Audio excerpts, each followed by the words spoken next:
we all know there's a massive shortage of organ donors in the UK, and some of those, the reason for that is because many donors are lost into the system, if you like, and that improvements in the system would make up for many of those losses.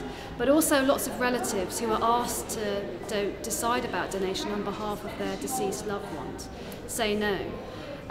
Which would be fine in and of itself, but the proportions of people who say no are much greater than the people we know who object to donation when we ask them during their life. So there's a mismatch, and I think many people are forced into a very difficult position at a time of terrible trauma, and it's not surprising that many of them say no. So we think a way of addressing this problem, there's a twofold way of addressing this problem. The first is to improve the system of donation so that there's fewer donors lost to the system.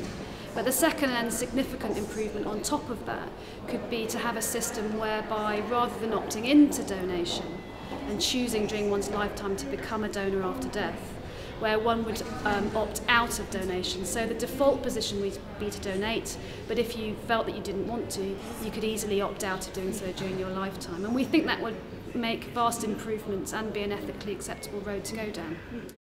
We support what's commonly called a soft system of consent, where although the assumption is to donate, the relatives will be asked whether they know of any objection that their loved ones had but they didn't register. So if they knew they didn't want to donate but they didn't get round to opting out, then they can report that to the team and the donation won't go ahead.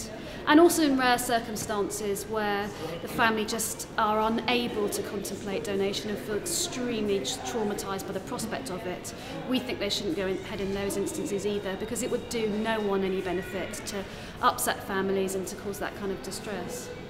I think it's a long process, and rightly so. In fact, the BMA decided to support a system of presumed consent in the 2000s, that's 8 years ago. And at that time, and even at the time when the latest legislation was going through Parliament as recently as 2004, there was quite a distaste for presumed consent, and the government particularly didn't want to have that discussion, didn't feel it was right to contemplate that as the legislation was going through.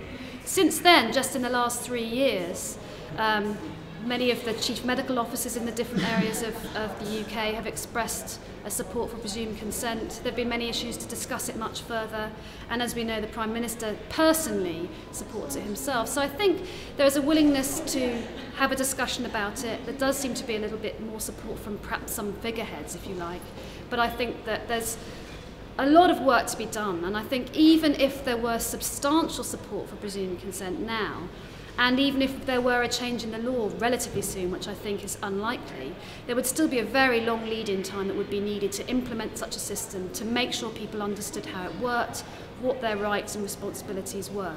So I think we're in it for the long game, if you like, but hopefully eventually we can bring in a system that can improve donation rates and save more lives.